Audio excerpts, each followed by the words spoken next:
salut à tous, salut le live, bonjour à tous, salut Shinra, salut Journaling L, je n'arrive pas à prononcer, Elios73, salut tout le monde, bienvenue pour un live édito où on va parler de Droners. Alors aujourd'hui j'ai trop de chance, et vous aussi par conséquent, parce que du coup on a les deux auteurs de notre série qui va sortir le 27 août, Droners, et donc on a Sylvain, salut Sylvain. Bonjour, salut.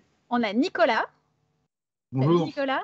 Et on a Timothée, bon vous le connaissez aussi, mais coucou Timothée. Oui, mais c'est quand même d'avoir Timothée, en fait. C'est quand même un événement. C'est quand même un honneur, c'est toujours un honneur. Commencez pas. On est en forme ce soir, on est en forme. Moi je suis venu que pour ça, personnellement. On espère que, écoutez, que vous allez bien déjà. On est parti pour une petite heure de discussion autour de Droners. Et du coup, pour une fois, ce n'est pas commun, on a les auteurs avec nous. Donc, on va parler beaucoup de création manga française, particulièrement sur Droners, et qui a une super spécificité, c'est qu'il y a un animé. Et en plus, alors je pense que peut-être pas que je le montre, que c'est la bonne personne que je montre, parce que je ne sais pas où je suis dans les carrés. Mais on a Sylvain, donc du coup, qui est vraiment partie prenante du dessin animé. Donc en fait, on va pouvoir faire un peu un truc 360, de l'animé au manga. Donc voilà, n'hésitez pas à poser les questions. Mais avant ça, je vais revenir pour présenter un petit peu tout le monde. Alors, Timothée, ça va être le plus rapide. Donc vas-y, présente-toi, Timothée. Mais qui es-tu, Timothée ? Bien, bonsoir à tous. Donc, Timothée Guédon et je suis éditeur chez Kana. Voilà. Tu vois, je savais que ça allait être rapide et efficace. C'est parfait. Impressionnant. Et Nicolas, vas-y, tu nous dis en quelques mots qui tu es ? Je suis mangaka français et j'ai fait un manga qui s'appelle Mekaz en 3 tomes. Et là, j'ai bossé avec Sylvain sur le premier tome de Droners. Voilà. Ok, super. T'es mangaka depuis combien de temps du coup ? Mekaz, tu l'avais fait quand ? Ça a commencé en 2016. 2016. Mais attends, mais tu nous dis pas tout, non ? 2016. Ouais, 2016. Mais tu nous dis pas tout, t'as regagné le tremplin. J'ai pas gagné de tremplin. Hein. J'ai été finaliste du tremplin Kyun. Voilà. Et après, t'es parti au Japon, non ? Et j'ai été au Japon pour une masterclass en faisant partie d'une masterclass aussi d'un éditeur japonais avec qui on travaille à côté. Voilà. Mais pour l'instant, rien de concret de ce côté-là. Donc, Et c'est un peu la classe quand même. Bah ouais, carrément. Oui, c'est des voyages au Japon, c'est plutôt sympa. Ouais. Attends, trop cool. Il est modeste. Ah non, mais c'est ça. On va tout savoir à la fin, rassurez-vous. Je sais tout, donc je vais tout chercher. Et du coup, Sylvain, en quelques mots, qui es-tu ? Je suis donc Sylvain Dos Santos. Je suis en fait auteur de séries d'animation, de manga, de BD. Enfin voilà, je raconte des histoires, quoi. C'est mon travail. Et il raconte plutôt bien les histoires. Merci. À la fois en dessin animé et en manga, parce que Timothée, Sylvain, c'est pas sa première encartade dans le manga chez nous, n'est-ce pas ? Non, on avait collaboré avec Sylvain. La première fois, c'était sur Booksters. Oui. Où on s'était rencontrés et Sylvain nous avait pitché son projet, un univers qui s'appuyait sur les contes de la littérature classique et comment transposer ça dans un univers manga, shonen, et c'était bien fun. Et évidemment, l'envie de continuer de travailler avec Sylvain, et voilà, c'est maintenu. On a, quand on accroche avec un auteur, on a envie que ce soit sur une collaboration sur le long terme, que ce soit pas juste un projet et puis ciao, au revoir. Donc c'est plutôt continuer d'apprendre et de grandir ensemble sur différents projets. Et le dernier en date, c'est Droners. Oui, c'était trop bien, Booksters, en plus avec une super équipe, avec Rémi Guérin et Guillaume Lapère, qu'on connaît aussi de City Hall.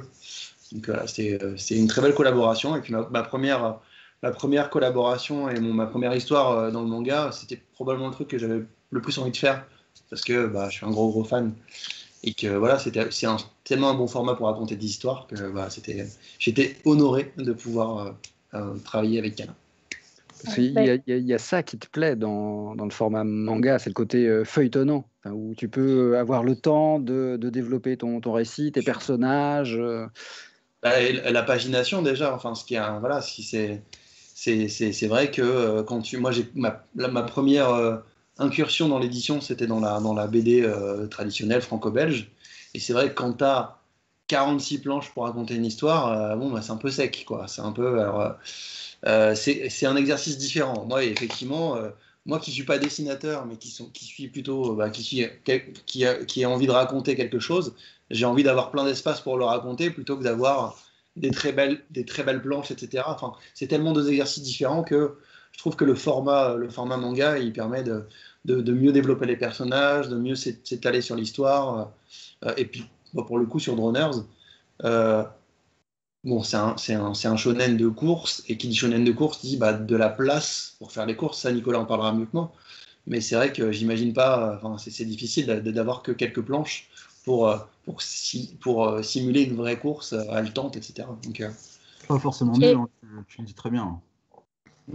Non, je dis pas forcément mieux, tu le dis très bien. Ok. Oui, mais différemment.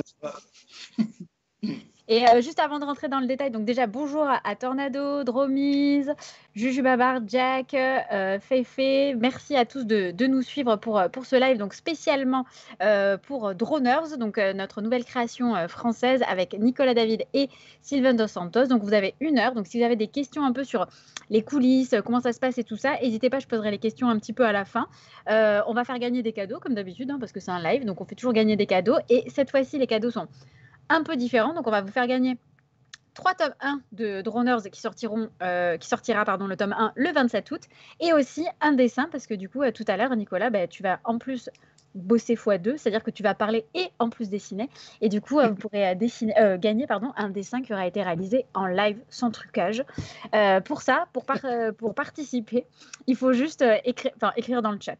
Donc allez-y, il ne faut pas forcément poser une question. Vous pouvez dire coucou, salut, vous êtes trop bon. Vous pouvez aussi. Voilà, donc et pour n'hésitez avoir pas. vu le dessin de Nicolas, participer. On n'a pas le droit, mais on favorisera les gens qui font des compliments. Évidemment. Oui, voilà, c'est ça, exactement. Les gens qui nous font des compliments auront plus de chances de gagner. Ça, c'est. Voilà. Et Timothée et moi, on est inclus dans les compliments aussi, surtout. Donc, n'hésitez pas. Je ne dirais pas non plus. Et aussi, chose peu commune, parce qu'on avait un peu arrêté de le faire, restez jusqu'à la fin du live, parce qu'on va vous faire 2 annonces, les 2 derniers titres de l'année du catalogue Kana que nous n'avons pas encore annoncés. Je peux juste dire que ce sont 2... Bon, je vais rien dire parce que je vais dire le titre. Donc, je vais rien dire. Je suis plutôt habituée à bousiller ça, donc les effets de surprise. Donc, bonjour et bienvenue. Et donc, du coup, on est avec nos invités. Et donc, la première question, parce que là, je crois que du coup, on voit un petit peu des visuels de Droners, mais c'est quoi Droners? C'est quoi à la base? Peut-être, Timothée, tu nous donnes le résumé, Sylvain la pression. Alors, il y a une petite île, l'île de Nuit, qui est un archipel perdu au milieu de l'océan, un côté paradisiaque, sauf que l'eau monte. Et qu'il y a cette menace qui est présente autour de l'île.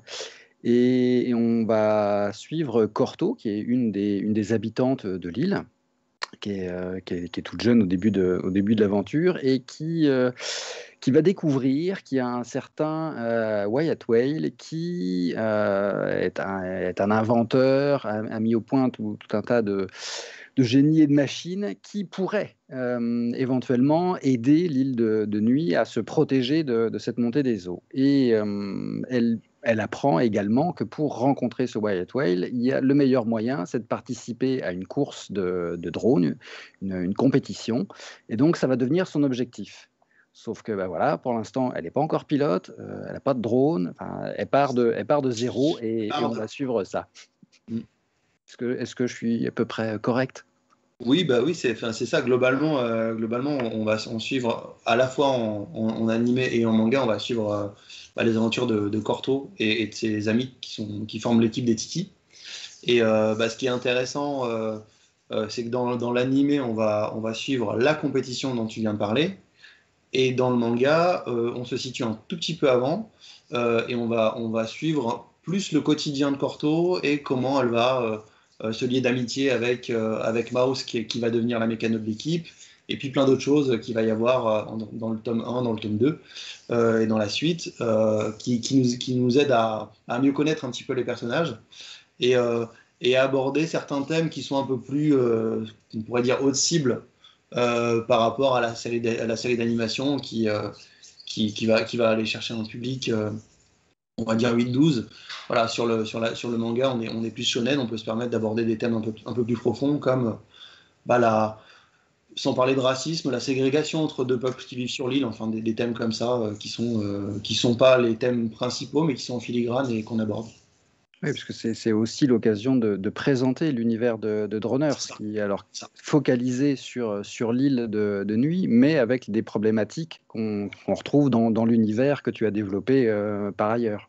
C'est ça. En fait, la principale idée, c'est que dans l'univers de Droners, donc en gros, on est dans un univers qu'on pourrait qualifier de post-apocalyptique, c'est-à-dire qu'il y a eu une apocalypse nucléaire, on va dire. L'eau a énormément monté. Pendant quelques années, ça a été vraiment très dur, un univers un peu à la Mad Max, un peu à la Waterworld. Et puis un jour, il y a un savant qui s'appelle Wyatt Whale qui a apporté une sorte d'énergie vivante qui s'appelle les génies, qui sont des petites créatures qui se téléchargent dans les appareils pour les faire bouger, pour les faire vivre. Et grâce à cette énergie, en fait, le monde est allé beaucoup mieux. Et là, en fait, le manga et la série se situent à peu près, on va dire, une grosse 60aine d'années après ça. Wyatt Whale, maintenant, il est vieux. Et donc il cherche un successeur. Et dans cet univers-là, il y a des gens qui habitent sur les îles, donc, et il y a aussi un peuple qu'on appelle les Gratrivages, qui est un peuple de nomades, donc, qui voyagent d'île en île. Il y a plusieurs clans, c'est très... Et dans l'idée, en fait, dans le manga, on montre un petit peu les rapports qui peuvent exister entre les Gratrivages, un clan de Gratrivages qui s'appelle le clan Ruto, qui s'est arrêté sur l'île de nuit, et puis les gens qui étaient là depuis le début, avec certaines fois où ça se passe bien, d'autres fois où ça se passe pas bien, et Corto et Mouse qui viennent chacune d'un des deux peuples, qui vont montrer que l'amitié est quand même possible. C'était ça aussi qui t'avait séduit, je crois, Nicolas, dans le projet, quand on a commencé on cherchait un dessinateur. Comment ça s'est passé un peu les coulisses? Parce que du coup, Sylvain, toi, t'es arrivé, t'avais déjà l'idée du dessin animé, quoi. Et après, du coup, comment ça s'est passé? Comment Kana est rentré dans la boucle? Comment Nicolas est rentré dans la boucle? Les coulisses un petit peu, quoi. Comment racontez-nous? Moi, je voulais faire un manga parce que je trouve qu'il y avait vraiment moyen de faire un manga avec cette histoire-là. J'avais vaguement l'idée de faire cette histoire un petit peu avant. Et donc, on en a parlé avec Timothée, avec Christelle, on a discuté un peu de tout ça. Et puis, en fait, c'est Timothée qui m'a parlé de Nicolas, parce que je crois que vous étiez déjà en contact. Et puis moi, comme j'avais vraiment adoré mes cases, pour moi, c'était génial, quoi. Enfin, c'était bon, il faut qu'il se bouche les oreilles, sinon il va rougir. Mais non, moi, c'était même inespéré de pouvoir travailler avec un mangaka de cette qualité. Tu participes pas pour gagner le dessin. Tu commences à faire des... Ouais, c'est ça, ouais. Attends, je vais me mettre dans le chat. Vraiment. Non, mais voilà. Donc vraiment, c'était top, quoi. Donc après, j'ai croisé les doigts pour que le projet lui parle, et puis après, ça a avancé comme ça. Mais après, peut-être, point de vue de Timothée et Nicolas, je sais pas comment. Vas-y, Nico. En fait, c'est Timothée qui m'a contacté en me proposant un projet de commande, entre guillemets, quoi. Enfin, est-ce que ça t'intéresse de bosser sur quelque chose? Et à la base, je lui avais dit non parce que je voulais vraiment bosser sur mes trucs perso. Et en fait, il m'a envoyé la Bible de Droners et pour le coup, j'ai vraiment eu un coup de cœur pour le travail qui avait été fait. Enfin, j'ai vraiment adoré. Et surtout, je me suis vite projeté sur un préquel de ce projet. Et le truc, c'est que du coup, au début, donc, je suis resté un peu sur le nom, et puis le temps est passé, on a réussi à se mettre d'accord avec Timothée assez rapidement, et puis j'ai surtout, à la base, Timothée était venu me voir juste pour que je fasse que le dessin. Et moi, je voulais aussi participer au scénario, c'était important, et ça, Sylvain a été aussi tout de suite d'accord. Donc, oui. Donc du coup, pour moi, tous les feux étaient verts pour rejoindre le projet, quoi. C'est ça qui n'est pas toujours évident à mettre sur pied. C'est quand il y a plusieurs auteurs sur un projet, faut que l'alchimie prenne, faut qu'ils s'entendent bien, faut qu'ils soient ouverts aux idées de l'un et de l'autre, que ça s'enrichisse et qu'il y ait un apport mutuel. Et voilà, et ça. Les auteurs sont des êtres humains avec des caractères et parfois ça matche pas et puis non là on a eu du bol, ça a matché entre eux, donc après il y avait plus qu'à, comme on dit. Nicolas il est rentré dedans super facilement et puis ça, enfin voilà, ça, on sentait que voilà il y avait un vrai coup de cœur pour le projet et puis et moi c'est vrai que j'ai essayé d'être ouvert à pas mal de trucs, mais bon, sur tout ce qui est histoire et tout, sur des univers que j'ai pu créer, je suis un peu attentif à ce que ce soit bien fait, et tout de suite, pour le coup, toutes les propositions de Nicolas, en fait, c'était pertinent, et même dans la façon de faire parler les personnages, de les faire vivre, dans la façon de créer des personnages qui n'existent pas. Il y a eu très peu de tâtonnage, en fait, c'était directement, quasiment toujours dedans, et donc c'était un vrai plaisir, quoi. Moi, j'avais qu'à dire ouais, c'est bien, ou ouais, c'est super, ou voilà. Donc, non, c'est pas toujours le cas. Donc quand c'est le cas, faut pas bouder son plaisir, il faut le dire. Donc, et en plus, c'était pas évident parce qu'on était donc période, évidemment, ça n'a échappé à personne, de Covid. Et on devait se voir, à plusieurs reprises, on devait se capter pour travailler sur des trucs, pour se rencontrer, parce que voilà. Et bon, ça a été forcément avorté. Et donc, c'est pas forcément les conditions optimales pour arriver à créer correctement ensemble, quoi. Et bon, ça s'est quand même bien passé, donc c'est top. On a plein de questions sur le chat, donc je vais commencer à vous en poser quelques-unes, sinon voilà, donc ça intéresse forcément dès qu'on parle de création française, ouais. Il y a toujours des petits yeux qui pépitent. Du coup, je suis contente parce qu'il y a quand même, je ne retrouve plus, il y a Kepler qui dit, mais est-ce qu'il n'y a pas une inspiration de la menace fantôme ? Du coup, c'est ce dont on parlait tout à l'heure, il faut que je le place, donc du coup là, on me tend une perche gigantesque, donc voilà. Est-ce qu'il y a une influence ? Je sais pas du côté de Sylvain, mais en tout cas de mon côté, ouais, j'ai pris pas mal de screenshots de la menace fantôme pour bosser sur les drones et tout. Et je pense que les courses, ouais. Oui, voilà, oui. Oui, d'ailleurs, les bruitages des drones ont été un peu inspirés effectivement des speeders de la menace fantôme. On a vraiment ce côté. En fait, parce qu'en fait, au moment de bruiter les drones, en fait, il n'y a rien de plus dégueulasse que le bruit d'un drone. C'est vraiment, ça fait, enfin, c'est moche. Donc, il fallait qu'on trouve un truc qui fasse bruit de quelque chose et qui soit pas moche et pas bruit de tondeuse, quoi. Et donc Justin, qui est l'ingénieur du son, qui a fait une vraie création de son pour pas mal de choses. Là, pour le coup, il a vraiment créé des trucs super intéressants. Et donc, il a mixé des choses un peu Transformers, un peu menace fantôme, qui donnent le bruit caractéristique des drones de droners. Et juste pour rappel, pardon Timothée, je te coupe, juste pour rappel, donc là, donc c'est un manga 100% création française, mais inspiré quand même d'une base qui est donc l'animé Droners qu'on peut retrouver sur Tfou, c'est ça, hein, qui est encore diffusé sur TF1 ou pas, Sylvain, il me semble, hein. Oui, c'est diffusé tous les dimanches à 9h15, 9h20, juste avant Miraculous. Voilà. Bon. Voilà. D'où le bruit des drones qu'on a piqué à ça. C'est là où c'est plus facile en manga pour faire le bruit des drones, c'est que tu mets l'onomatopée que tu veux.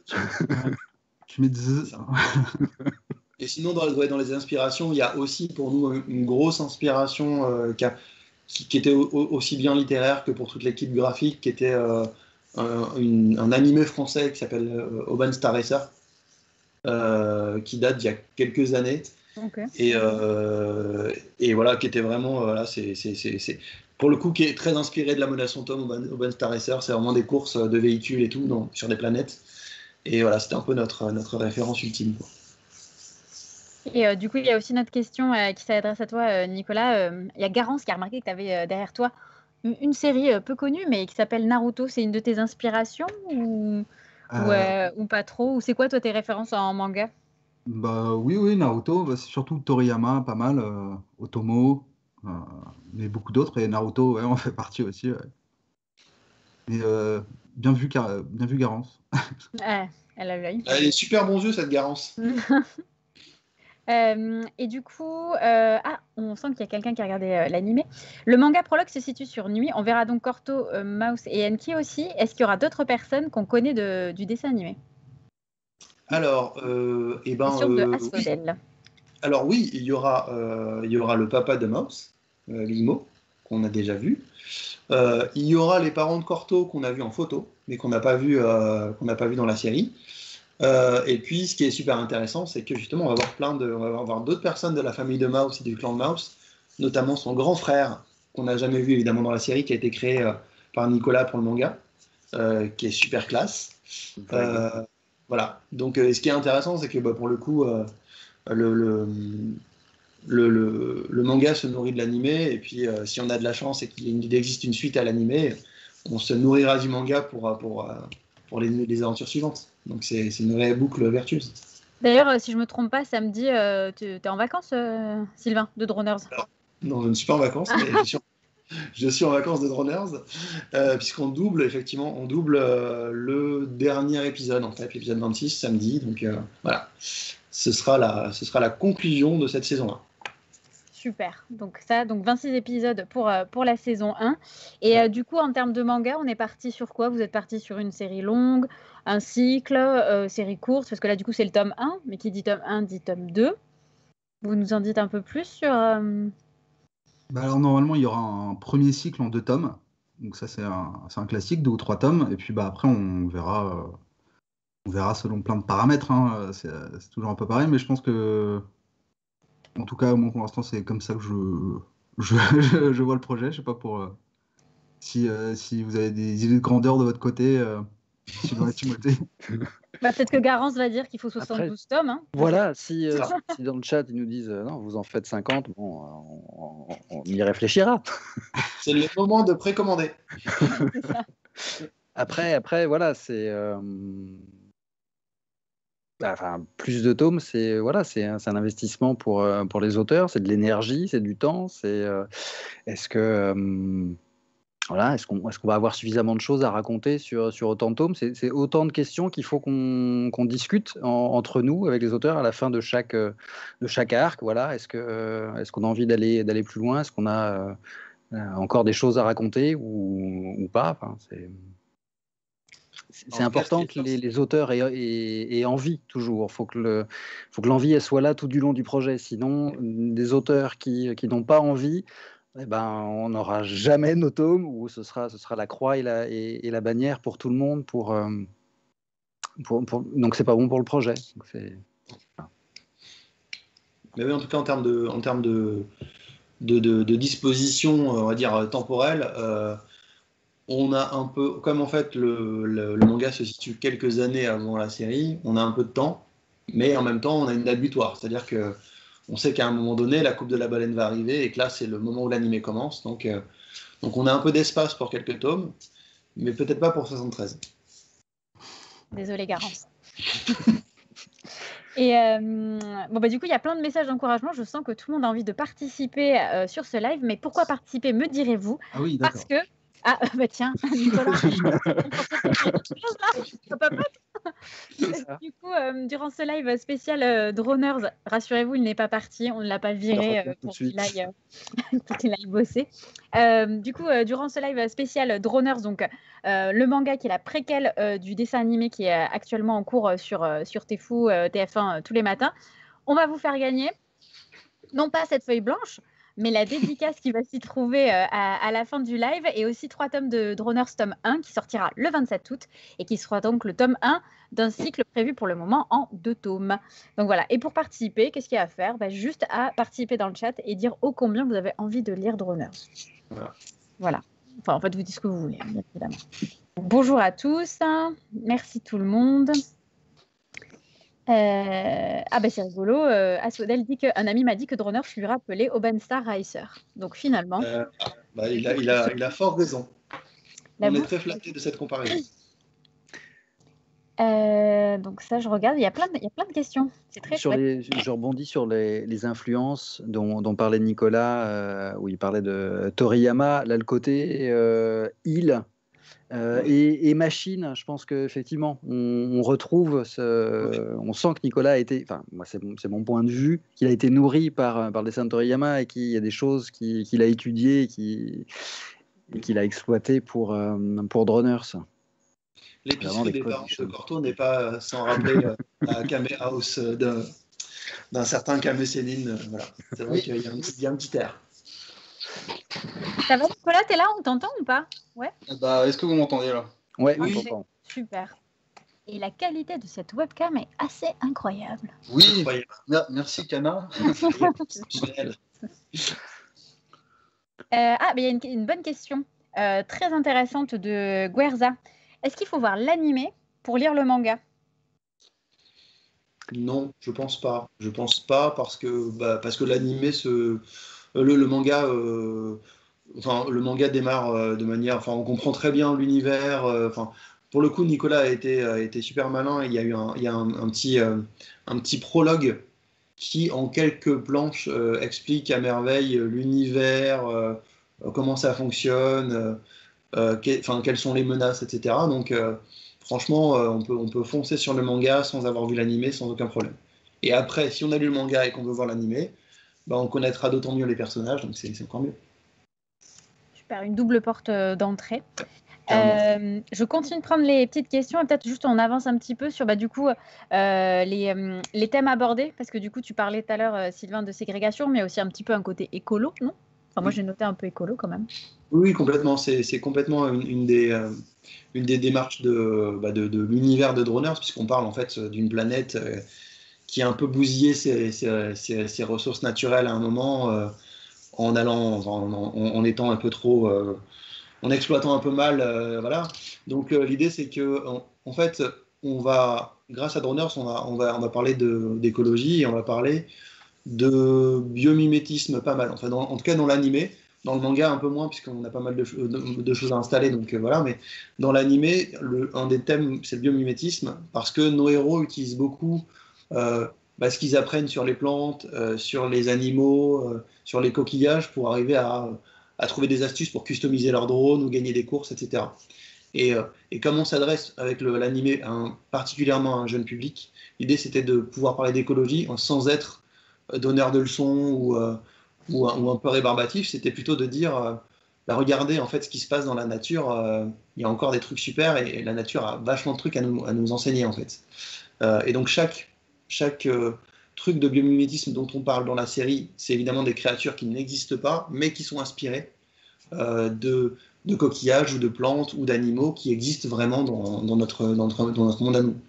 Donc on essaie de faire des petits clins d'œil comme ça, pour dire que voilà, la nature a plein de choses à nous enseigner encore. Et dans le manga, de toute façon, vous développez aussi, vous creusez peut-être davantage l'opposition entre deux types d'énergie. Ça va être un des enjeux de l'histoire. C'est ça.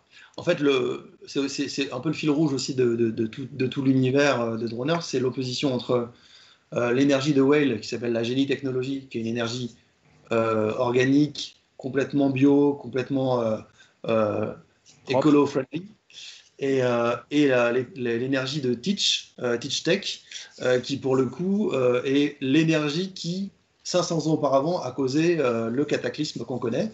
Et donc Gavinda Teach, qui est la boss d'une sorte de méga corporation qui réutilise cette technologie, essaie de s'imposer un peu partout. Et donc on parle effectivement dans le manga de l'opposition qui va devenir rapidement centrale entre ces deux énergies qui sont rivales en fait. Et pareil dans la série, on en parle aussi énormément. Et est-ce qu'on peut parler de décroissance par rapport au grattrivage notamment, qui sont beaucoup dans la récup, dans la réutilisation, et de pas on ne jette pas les trucs. Ouais, c'est ça. Alors oui, c'est complètement le principe des grattrivages, c'est de sillonner un peu les océans et de récolter des épaves, des choses, et d'en faire autre chose. Et de se débrouiller avec ce qui existe déjà plutôt que de produire des nouvelles choses, donc d'être en accord avec le monde tel qu'il est. Et d'ailleurs, ça me permet de parler d'un dernier truc qui est ultra important dans notre univers, c'est que il y a une civilisation oubliée dont on trouve des bribes un peu partout sur la mer, sur les îles, qui est la civilisation Aqua. Et donc, c'est une civilisation qui a été très avancée et qui apparemment a participé à une sorte de grande guerre contre les Terra, qui sont les habitants de Terraqua, il y a quelques années, qui a perdu et qui a disparu avec le cataclysme. Mais leurs machines de guerre et leurs machines sont encore là. Et les Grattes Rivales s'en servent énormément pour faire leurs propres drones et leur propre technologie. Et du coup, juste une question de Garance. Pourquoi des drones? Enfin, tu étais fan à la base ou est-ce que c'est à la mode ou pourquoi les drones? Dans chaque projet, il y a toujours une notion d'opportunisme, on va dire, entre guillemets. Donc là, l'idée, c'est qu'effectivement, on s'est dit, avec mes collaborateurs, avec mon équipe, on s'est dit, tiens, c'est vrai que une série de drones, ça pourrait être sympa parce que ça permettrait de faire une belle série de courses. Et voilà. Donc l'envie d'abord, c'est de faire une belle série de courses. Après, pour vendre une série de courses à une chaîne comme TF1, il faut arriver avec un atout marketing. Et on s'est dit que les drones, c'était intéressant. Mais en revanche, on voulait absolument pas faire une série de drones classique. Et qui dit drone en général dit série un peu soit SF, soit très technologique, probablement un peu dark, enfin des choses, voilà. On est aussi beaucoup, comme on est dans des segmentations, on est aussi beaucoup sur du shonen. Donc qui dit shonen dit souvent héros masculin. Donc en fait, on s'est dit, on va faire une série de drones, mais on va essayer de tordre un peu toutes les évidences qu'on peut avoir sur les drones pour faire notre série. C'est-à-dire qu'on va prendre une héroïne qui va être au centre de la série, on va prendre un univers qui n'est pas du tout mécanique, mais qui va être ultra écolo, ultra organique, très dans la nature, et on a bâti notre univers autour de ça. Donc oui, au départ, on est parti sur les drones parce qu'on pensait que c'était un bon moyen de faire exister la série. Et du coup, je rebondis sur la civilisation du fait qui était hyper avancée et qui a un peu disparu. Du coup, Léo Twitch demande si tu vas revenir dessus un peu, savoir comment ça a disparu, pourquoi ça a disparu. Enfin, c'est un peu une histoire lame de fond ou pas du tout? Oui, c'est complètement un fil conducteur de tout l'univers. On voit, il y a quelques bribes qui sont dans le manga, dans la série, on en parle. Et à vrai dire, dans la série, on va visiter même des titans aqua qui sont là derrière moi. Il y a une sorte de gros crabe qui est une machine aqua. Voilà. Et donc, en fait, les titans sont souvent des formes de gros crustacés mais gigantesques qui sont grands comme plein de terrains de foot. Et donc, il y en a un dans la ville de Paroa, qui est la ville de la série. Il y en a au large de nuit. Et on va en découvrir chaque fois un peu plus sur cet univers-là. Trop bien. J'ai quelques questions pour toi, Nicolas. Tu te sens de dessiner et répondre aux questions? Ah bon, on va essayer. Parfait. Question, attention, très importante de Zera. C'est quoi le crayon que tu utilises? C'est un... Tu t'y attendais pas, celle-là? Non, c'est un monosang de Tombow. Voilà. Super. Eh ben, écoute, on mettra la référence peut-être quelque part. Et il y a Patate Divine qui te demande c'est quoi ton parcours en fait? Comment t'as su? Est-ce que tu voulais être mangaka? C'est que tu aimais dessiner? Enfin, il y a eu quelque chose de spécifique.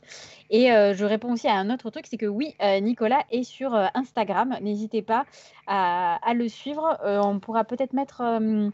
Je demande en régie studio si on peut peut-être mettre le contact de Nicolas et Sylvain d'Instagram dans le chat pour que vous les suiviez parce que du coup, il y a plein d'informations à chaque fois très intéressantes. Et je te laisse répondre du coup à la question où je t'ai totalement pas laissé répondre. C'est quoi ton parcours? C'est autodidacte, hein, comme beaucoup d'auteurs. En fait, j'ai arrêté le dessin à l'adolescence, puis j'ai repris une dizaine d'années plus tard, au début de ma vingtaine, en me disant que ça valait le coup d'essayer finalement. Et parce que en fait, quand j'ai arrêté, je pensais que c'était impossible de faire du manga français en France. Mais du coup, voilà, j'ai fini par me décider à quand même tenter le coup à une époque où il y avait quand même beaucoup moins de monde, mais il y avait déjà Renaud Lemaire par exemple. Voilà. Dreamland, ouais.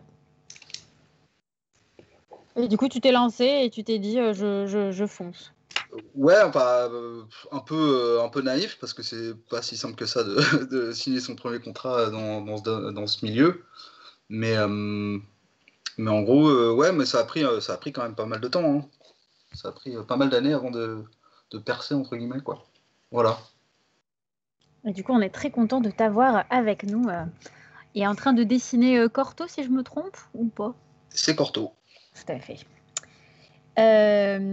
J'avais un autre truc. Oui, donc, et là, toi, Nicolas, on est d'accord que sous réserve de validation de l'éditeur, tu as terminé le tome 1 qui va sortir le 27 août. Ouais. Et du coup, t'en es où pour le tome 2? Enfin, est-ce que du coup, tu prends des pauses? Enfin, du coup, est-ce que tu t'y remets direct? Bah, le tome 2, pas trop de pause parce que on voudrait que les Parce sorties qu'il a un soient éditeur éloignées. sur le dos. Ouais. aussi. Mais même de mon côté, j'ai pas envie non plus de trop me reposer parce qu'après, je vais perdre le rythme. Mais du coup, le tome 2, là, je suis sur l'écriture du premier jet. Donc, c'est-à-dire vraiment juste le scénario, les grandes lignes. Puis après, ouais, je vais partager ça avec Sylvain. Puis on va se mettre d'accord sur un premier scénario manuscrit, quoi. Et puis après, ce sera découpage et tout ça. Mais là, on est au début, mais ça devrait aller assez vite, beaucoup plus vite que le tome 1 où la préparation a été très très longue, quoi. La préparation, c'est-à-dire la recherche des persos, enfin, dessiner les persos et tout ou... Bah, il y a eu ça qui a été assez long. Il y a eu l'écriture avec Sylvain. Je pense qu'on a passé 4-5 mois dessus, mine de rien. Bah, fallait se caler, fallait se mettre au diapason. Il y avait des trucs qui étaient assez précis dans l'univers, ce qu'on peut faire, ce qu'on peut pas faire, comment sont les persos. Il fallait voilà, il y a eu une vraie période de calage. Et puis après, là, on est bien là. C'est ça. Ça va rouler. Ça va rouler. 2-3 semaines et hop. C'est ça. Effectivement, Vous savez, il on a le droit n'y aura pas de... la phase de recherche sur les designs des drones pour voilà, tout ça qui est pas évident, j'imagine, à créer Ouais. un drone, qu'il ait un look sympa, qui soit crédible dans sa façon de voler et de bouger. Voilà, ça n'arrive pas comme ça en claquant des doigts. Ouais, ça a été assez dur. Je sais pas pour Bill Otomo, donc qui est le cara designer de Droners l'animé, je sais pas ce qu'il pense des drones, du design des drones en général, mais de mon côté, ouais, ça a été le plus dur en fait de créer les drones. Il y a le drone que vous verrez de Wood, qui est un personnage du manga, ça m'a bien pris un mois juste pour le designer, quoi. À bosser que là-dessus. Voilà. Bah, du coup, tu commences à répondre à la question de Gokito, c'est combien ça te prend la réalisation d'un tome 1, du coup? Ça vous a pris combien de temps sur ce tome 1 de Droners? Bah, quasiment 2 ans. Hein. Quasiment 2 ans, du Ah coup. ouais. Alors, il y a eu 8 mois, à peu près de 8-9 mois de réalisation des planches. Mais en fait, c'est surtout le travail préparatoire qui a pris beaucoup, beaucoup de temps, quoi. D'accord, c'est fou. Et donc, du coup, je rappelle juste que donc, le tome 1 sort le 27 août. Il sera au prix de 6,85 € et au nombre de pages de... Alors, ce sera 7,45 €. Ah, 7,45 €. Ah ben, c'était pour que tu interviennes, ça fait longtemps. 7,45 €. Et sur le nombre de pages, 176, si je dis pas de bêtises. Voilà. Avec les petits bonus et tout. Oui. Ah, ça c'est super. Et voilà. Non, je crois que je suis au point pour les questions. Pardon, j'ai eu un bug, mais je crois que c'est Non, bon. et je reviens alors du coup sur effectivement ce que disait Nicolas sur voilà de pouvoir d'enchaîner assez vite derrière, de ne pas perdre le rythme. Parce que c'est aussi quelque chose qu'on ne sait pas forcément quand on n'est pas dessinateur, qu'on n'est pas auteur, mais il y a toute une machine à mettre en route. Il faut que le dessinateur se chauffe, prenne ses personnages en main, son univers, et une fois qu'on y est, faut réussir à le travailler régulièrement pour pas le reperdre et devoir à chaque fois repasser par cette étape quand tu réattaques. Donc c'est une vraie discipline, une rigueur d'être mangaka. Voilà, faut pas croire que tiens, je dessine à fond pendant une semaine et puis la semaine d'après je fais plus rien et je pourrais reprendre sans problème derrière. Non, C'est ça. c'est vraiment un travail de longue haleine. Souvent pour les jeunes auteurs, je parle de course de fond, c'est pas un sprint, c'est une course de fond, donc faut se ménager et persévérer. Et une question que Inklao vient de poser plusieurs fois, c'est est-ce qu'on va participer à des conventions? Alors du coup, je me permets déjà de dire que voilà, les conventions, c'est encore un petit point d'interrogation sur la fin d'année, parce que là, Paris Games Week, qui est un gros salon, a annulé son édition de cette année. Donc on est encore un peu dans l'attente de voir si ça se confirme ou pas, mais oui, on en a prévu quelques-unes. Donc restez connectés sur, à mon avis, sur les Insta des auteurs et sur le site Cana, sur les réseaux sociaux, on vous tiendra au courant, mais on aimerait bien sûr aller à Montreuil au Festival du Livre Jeunesse, mais aussi on aurait bien aimé le Toulouse Game Show. Donc voilà, on va essayer de faire un maximum pour aller à la rencontre du public, mais pas trop non plus, car n'oubliez pas qu'il y a l'éditeur qui veille à ce que l'auteur termine le tome 2 dans les temps. Donc, l'équilibre fragile. Le vilain éditeur. Non, mais après, je comprends bien aussi que ce soit Sylvain ou Nicolas aient envie de rencontrer leur lecteur. Et pour avoir, voilà, c'est comme ça qu'ils auront un retour sur leur travail, sur voilà, ce que les gens en ont pensé. Donc, c'est important de prévoir aussi ces moments d'échange avec vous. Et juste aussi, personnellement, tout court, ça va faire un bien fou de retourner en convention. Ah oui. Ça va, je pense que tout le monde va être trop content. Tac, tac. Donc ça avance bien, c'est beau, hein. Je le vois à l'envers, mais... Ouais. Ouais. Écoute, de loin, là, comme ça, moi, je trouve ça plutôt pas mal. Et puis, un petit sondage, là, qui a été mis sur le live, là, pour savoir si tu dessinais bien ou carrément bien. On est pas mal, là. On laissait pas trop le choix, mais bon... Ouais. J'espère que c'est carrément bien qui gagne, quand même. Mais... Ouais, parce que si c'est bien, c'est mauvais. Ouais. Il y a 95% de ne se prononce pas. Non, mais, et encore une fois, il y a un dessin, une illustration, un personnage comme ça qui va être isolé sur une page, sur une page blanche, et une planche. Et découper, construire une planche, c'est encore une autre approche. Et donc, du coup, il y a toutes ces étapes-là où il y a le storyboard, on va dire, qui est une étape importante pour voir si effectivement, par exemple, une séquence de course, on comprend bien ce qui se passe, comment les choses s'agencent. Et Nicolas, pour le coup, maîtrise très, très bien son sujet. Ça, c'était là aussi un régal de voir que dès ce stade-là du storyboard, tu comprends ce qui se passe, tu es pris dans le feu de l'action, alors que les dessins sont très loin d'être finalisés, mais c'est aussi un signe que le lecteur, a priori, va adhérer et va être embarqué dans l'aventure. Oui. Et du coup, on confirme aussi que le manga sera dans lecture occidentale. Tout à fait. Non, sans lecture japonais. Japonais? Ah ouais. Tu vois, décidément, voilà. J'en apprends autant que sur le chat. Donc ce sera en lecture japonais. Et est-ce que Nicolas va faire des tournées chez les libraires? Pareil que les conventions, on va essayer un maximum, mais encore une fois, je pense qu'il y aura le gros de la tournée qui sera à la sortie du tome 2. Donc là, on va faire une sorte de mini tournée promotion pour pas que vous ayez trop d'attentes entre le tome 1 et le tome 2. Il a l'air gentil, là, Timothée, mais... Ouais, faire attention dans lesquels.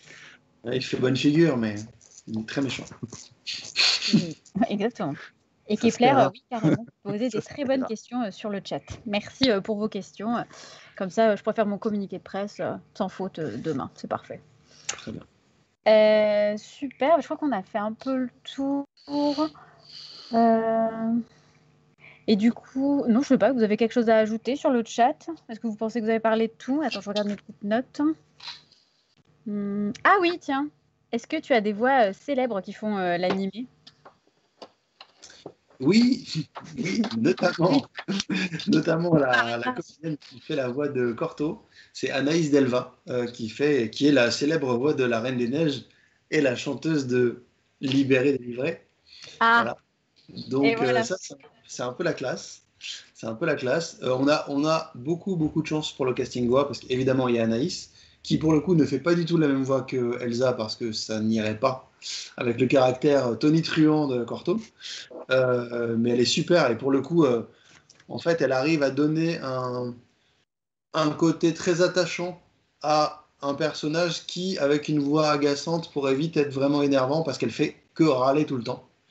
Donc voilà, et vraiment Anaïs est top là-dessus. Et après, bon, bah, on a un super casting. Il y a Gabriel Bismuth qui fait la voix de Enki, Kelly Maro qui fait la voix de Mouse, et puis Thomas Agols qui fait la voix d'Oro, qui est le génie de l'équipe. Et après, voilà, plein d'autres voix super cool. Et puis, Nathalie Holmes, qui est la directrice de plateau, qui est une super directrice de plateau, et qui fait la voix, je ne sais pas si vous vous souvenez de cette série Once Upon a Time, fait la voix de la méchante reine dans Once Upon a Time. Voilà. Ah ouais? Ouais. Et d'ailleurs, qui fait la voix de Anna Paria, en fait, qui est la méchante reine, qu'on retrouve dans la saison 2 de Why Woman Kill, qui en sort en ce moment-là. Voilà. Nathalie, elle est super forte pour les voix de méchantes. C'est drôle d'être catégorisée voix de méchante. Ouais, elle fait aussi la voix du meilleur pâtissier. C'est la voix off du meilleur pâtissier, où là, elle est beaucoup plus gentille. Mais voilà. Ah oui, c'est un petit milieu, le doublage, quand même. Oui, carrément. Mais on s'amuse beaucoup, c'est vraiment top. Ah, c'est cool. Quelques dernières petites questions avant de passer aux annonces. Et surtout, n'oubliez pas de participer dans le chat, parce que du coup, à la fin du live, vous allez gagner... Enfin, pas la même personne, mais 4 personnes vont gagner. Le dessin qui est en train de se faire par Nicolas, là, qui est en train d'être... T'es en train de l'ancrer, c'est ça, hein, Nicolas? C'est ça, ouais. Et du coup, j'anticipe la question. Tu ancres avec quoi comme type de plume? Une plume G, hein. C'est le classique pour les mangas. Ça se voit. J'avais tout de suite vu le G1. J'aurais pu te poser la question. Et donc, du coup, pardon, le dessin de Droners et aussi 3 tomes 1 qui sortira le 27 août en sens de lecture japonais à 7,45 € et avec 176 pages. Vous savez, je retiens bien. Et du coup, on a quelques autres questions. Du coup, sur le découpage des cases. Du coup, c'est toi, Nicolas, qui le propose à Sylvain. Vous le voyez ensemble. Enfin, comment vous faites? Comment faites-vous? Bah ça, je m'en occupe en fait. C'est ce qu'on appelle le storyboard ou le name pour les Japonais. Et pour moi, ça fait vraiment partie du métier de mangaka. Je sais pas ce que tu en penses, Sylvain, mais c'est un truc particulier, quoi. Ah bah, complètement. De toute façon, c'est une grammaire, pour le coup. C'est vrai que certains scénaristes ont ont un savoir-faire de mise en scène, mais je pense que en réalité, personne n'est plus à même de faire cette mise en scène-là que vraiment le mangaka lui-même directement. C'est tellement un langage très différent de l'écriture au final. Parce qu'on peut écrire quelque chose et mettre en scène de 10 façons différentes.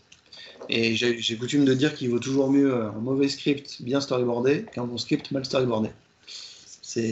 Pour moi, c'est assez évident. C'est que vraiment, c'est là que ça se cristallise et c'est là que l'histoire devient exaltante ou pas. Enfin voilà, moi, j'ai pas du tout ce savoir-faire-là. Ok. Et du coup, après, vous l'envoyez à Timothée ou ça, c'est vraiment un travail entre vous deux et Timothée intervient. T'interviens à quel moment donné? Qu'est-ce que tu fais? À chaque étape, mais après que Sylvain et Nicolas aient vu les choses ensemble. Et je fais moi aussi mes remarques sur différentes étapes de travail, que ce soit le scénario, le storyboard ou les crayonnés, pour à chaque fois essayer de détecter ce qui pourrait être un problème ou quelque chose que le lecteur ne comprendrait pas ou qui aurait besoin d'être précisé, histoire que quand Nicolas en est au stade de l'ancrage, il puisse avancer les yeux fermés et qu'il n'ait pas besoin de se dire ou qu'on ne soit pas là, ah tiens, il faudrait que tu corriges là parce que finalement ça ne va pas. Quand on est à l'ancrage, non, c'est plus le moment de faire des corrections ou alors un micro-détail. On ne peut pas dire à Nicolas de refaire le dessin, c'est ça que tu es en train de dire? Voilà, par exemple. Là, c'est trop tard. Il fallait le dire avant, quand il était au crayonné. Si je peux, hein, parce que non, mais... donc voilà, on suit chaque étape et on joue le rôle aussi de premier lecteur par rapport au projet. Et s'il y a quelque chose qui nous semble pas clair, qu'on comprend pas bien, ou une scène nous dit tiens, voilà, on fait ces retours à ce moment-là et on en discute avec les auteurs évidemment. Et Zera demande si alors l'animé et peut-être après le manga a déjà été acheté par d'autres pays ou pas? Parce que du coup on est sur une création 100% française, donc. Ouais. Bah alors oui, il y a pas mal de pays qui ont déjà acheté l'animé et pas mal de pays avec qui on discute encore. Aujourd'hui, l'animé a été vendu alors en Allemagne, en Italie, en Australie, aux Pays-Bas, Belgique, Suisse. Voilà, je crois que l'Angleterre c'est pas encore fait, mais c'est en cours. Et je sais qu'il y a des discussions actives avec des plateformes donc américaines. Donc ça se passe pas mal. C'est une série qui fonctionne bien, qui plaît beaucoup. Et donc et au Canada aussi. Donc, voilà. Donc en tout cas, on est super. Ah, c'est trop chouette. Et Ouais. du coup, l'animé est dispo a priori. Donc j'ai vu Asfodel qui disait que c'était peut-être pas en diffusion, c'est sur TF1, mais en tout cas c'est sur TFO en replay et tout ça, c'est clair et net. Donc Et sur Salto. Et sur Salto, super. Donc Zaoban, en fait, tu peux déjà aller voir les épisodes. Il y a combien d'épisodes là déjà en ligne à peu près? Sur Salto, je crois qu'il y a 18 épisodes de dispo. 18 épisodes sur 26. Ouais. Donc tu termines ce samedi le 26. Donc si ça vous semble voire trop loin le 27 août, vous savez ce que vous pouvez faire. Vous plongez déjà dans l'univers de Droners. Et d'ailleurs, Nicolas, je rebondis, ça me fait penser à une question qui a été posée. Quand tu dessines avec un animé de Droners, avec juste le son de Droners, avec de la musique, rien? Avec des podcasts généralement. D'accord. Voilà. J'anticipe la question. Quoi comme type de podcast? Beaucoup de trucs, des Français, des Américains. Le podcast de quoi?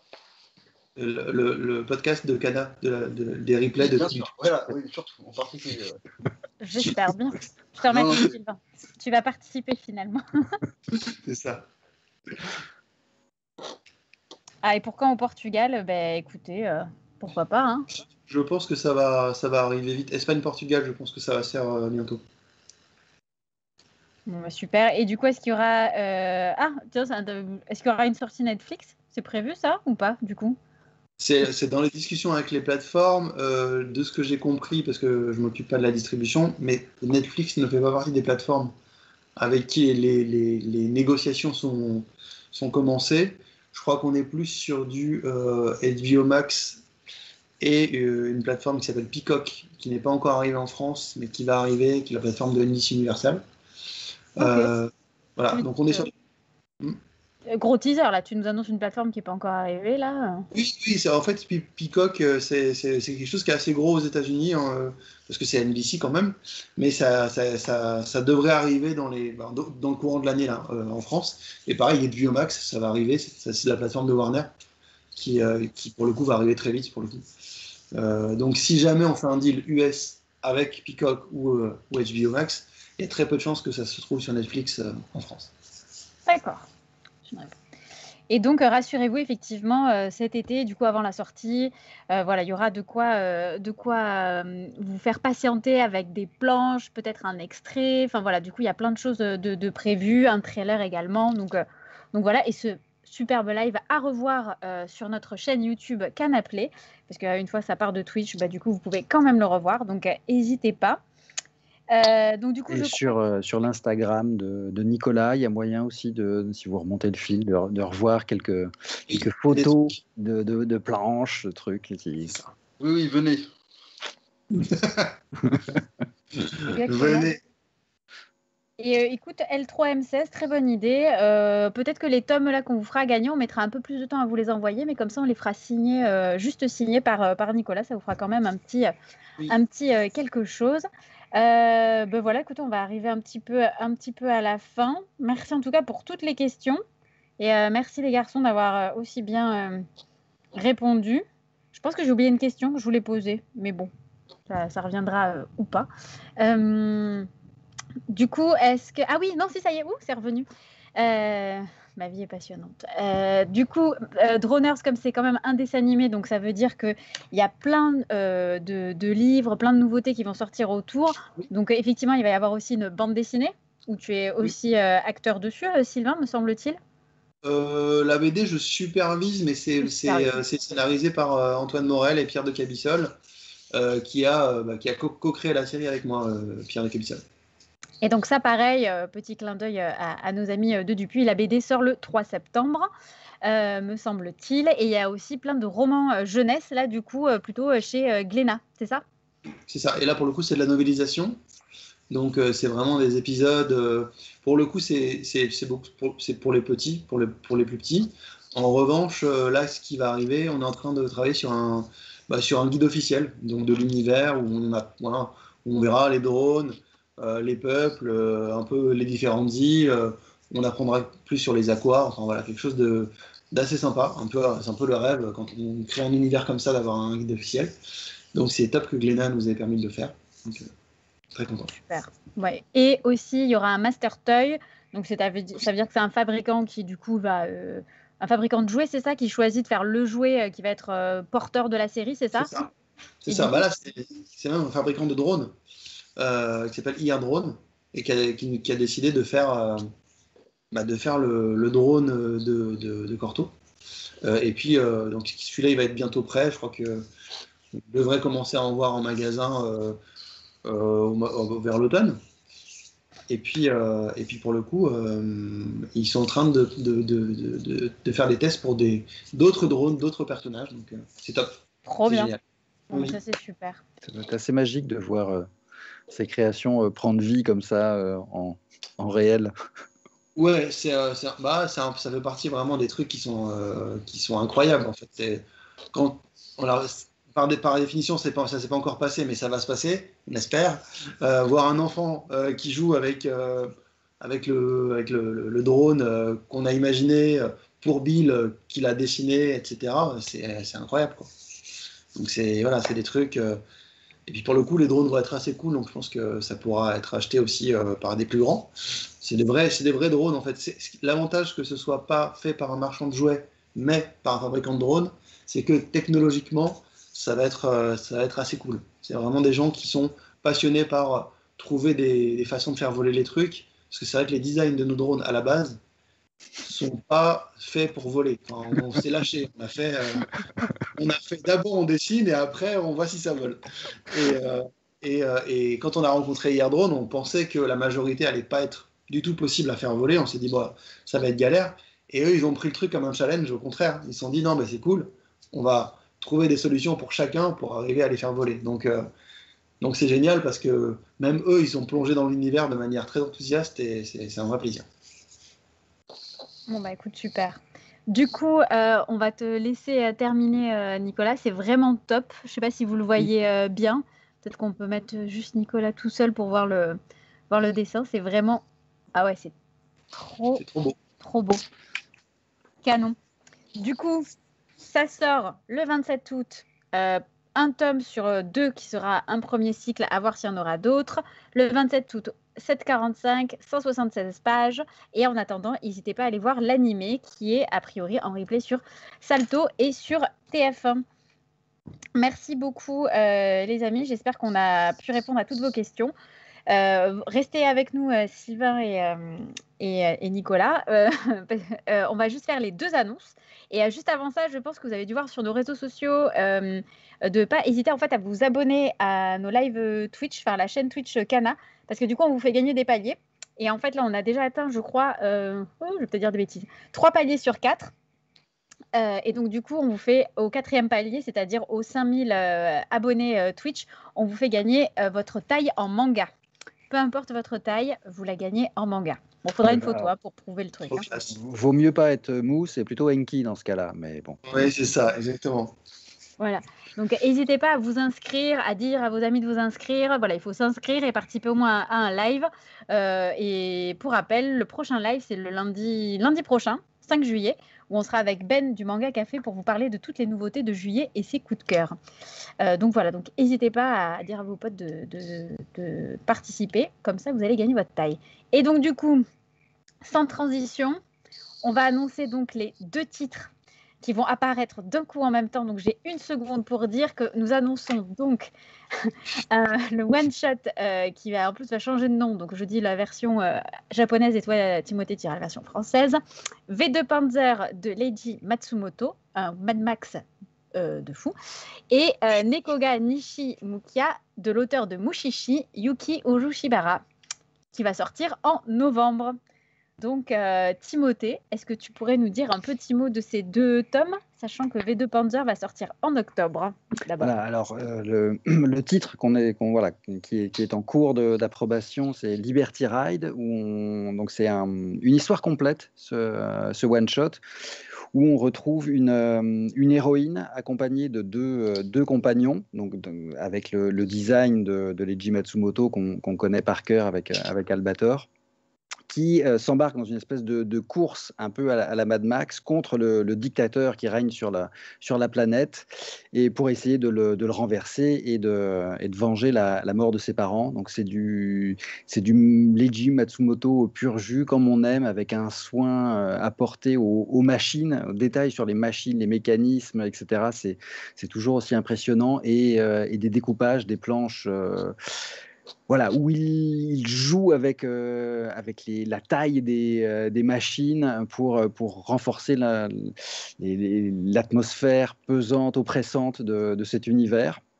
Donc voilà pour ce one-shot. Et l'autre titre de Yuki Urushibara, donc voilà, là on espère que le titre qu'on pourra valider, ce sera Flow. C'est une série courte en 3 tomes sur un peu le fantastique au quotidien.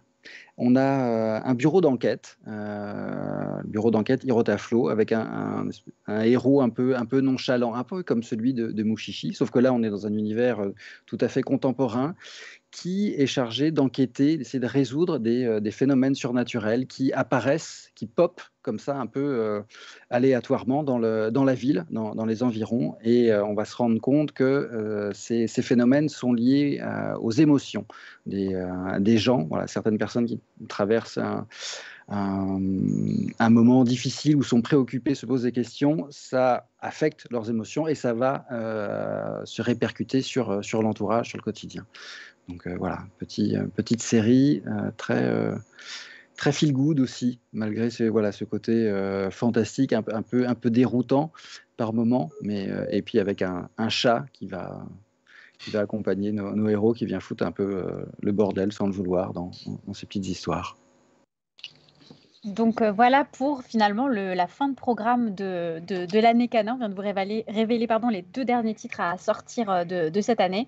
Donc un one-shot de Leiji Matsumoto en octobre et Flow. Donc on attend encore la validation, l'approbation officielle, voilà. Mais donc dès qu'on a tout ça, c'est vrai qu'on a mis en fait les couvertures japonaises parce que pour l'instant on est encore en cours de validation, mais on voulait partager ça avec vous. Donc voilà, écoutez. Merci beaucoup. On se retrouve, pour ceux qui le veulent bien, lundi 5 juillet à 19h ici. On sera en compagnie de Ben, le libraire du Manga Café, qui est dans le 13e arrondissement de Paris, pour vous parler notamment de Slam Dunk, La Voix du Tablier, Shaman King, et j'en ai oublié plein. Voilà. Donc voilà, surtout n'hésitez pas. Et du coup, merci beaucoup aussi. Nicolas, on ne te voit pas, donc merci beaucoup Nicolas. Oui, On le fait merci à taper. vous. Je peux revenir, hein. Bah oui, reviens peut-être pour le mot de la fin. Enfin, voilà, comme ça, on va le faire une pause. Yeah. Ah, la technologie. C'est beau. La régie, le changement de caméra, tout ça. Incroyable. Cette technicité.